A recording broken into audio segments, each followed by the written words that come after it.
Hello, welcome back to Amy's Book Nook. I just wanted to say thank you so much for those of you who joined in for the Instagram interview with Menna van Praag last night. It was so much fun. Do feel free to check it out on my Instagram site. I've saved it to my gallery, so fingers crossed I did that properly. I'm a bit of a Luddite, so it might not have worked. Our conversation went sort of all over the map. But we did definitely talk about her book, The Sisters Grimm, which has a lot of fairy tale influence. So the end of the discussion ended up becoming sort of chatting about books we really liked that were fairy tale rewrites. So I thought it'd be fun to do a bit of a wrap up, like I did with crime fiction, of fairy tale rewrites that I recommend. So here we go.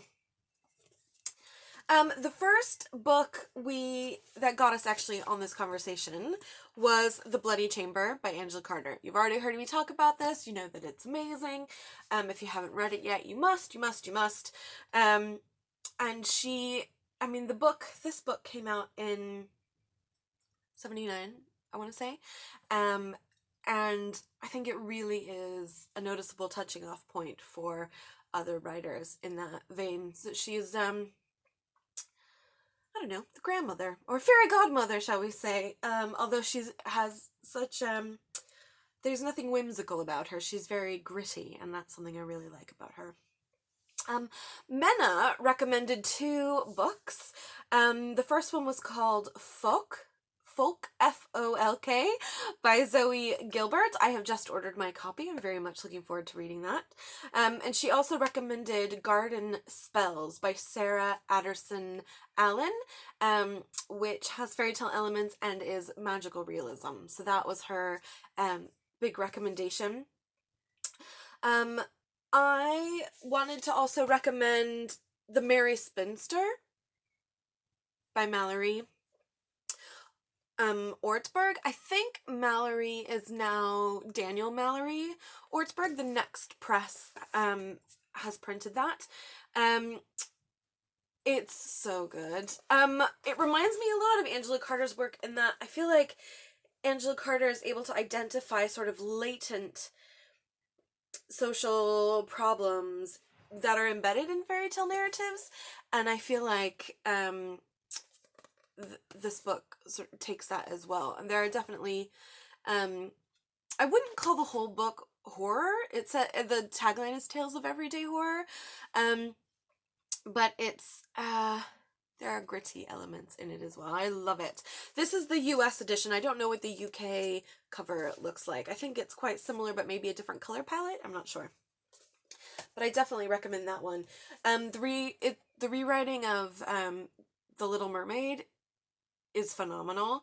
And he does some rewriting of The Wind in the Willows, which I never fell in love with. I think a lot of British children had that as a really strong influence.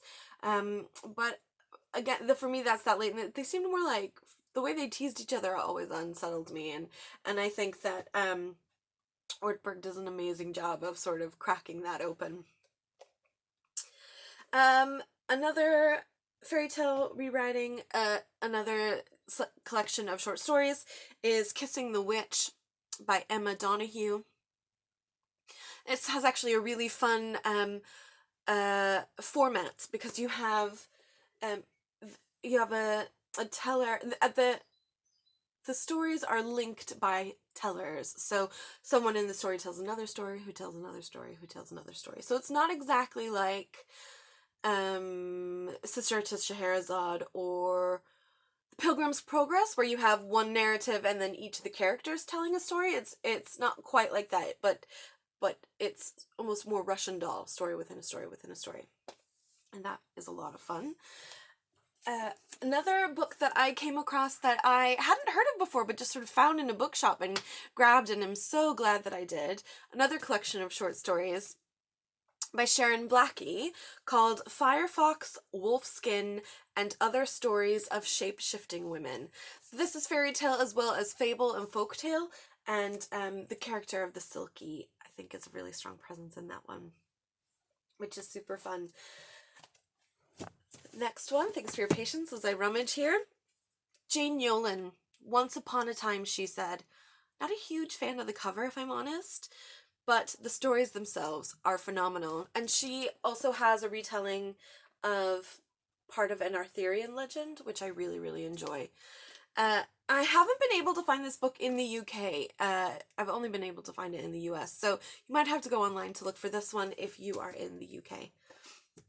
Another book that I don't have with me, and it's really bothering me, I can't tell if I lent it to someone or if I've just misplaced it, is Sarah Maitland's Gossip in the Forest.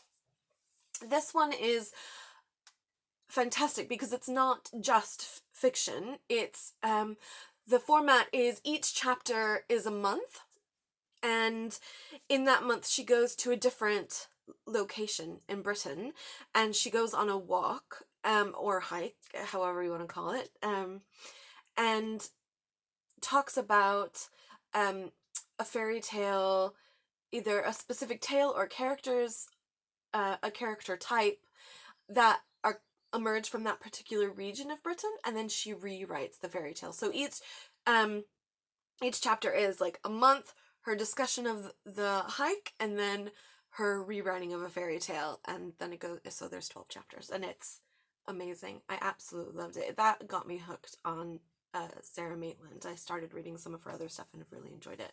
So definitely recommend that.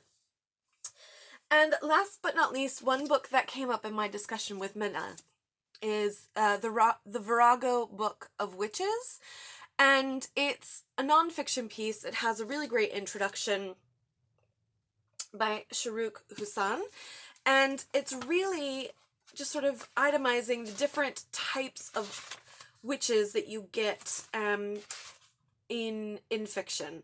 So witches who are alluring, witches who are those sort of the wise old woman, witches who transform, witches who are the hag, you know, and the different themes and sort of archetypes that come with that, and that I've gotten through the introduction, and I'm really excited to keep going with that one. So those are my recommendations. I hope that you enjoy fairy tale retellings, and if you have a recommendation for me, feel free to leave it in the comments, and happy reading. Take care. Bye.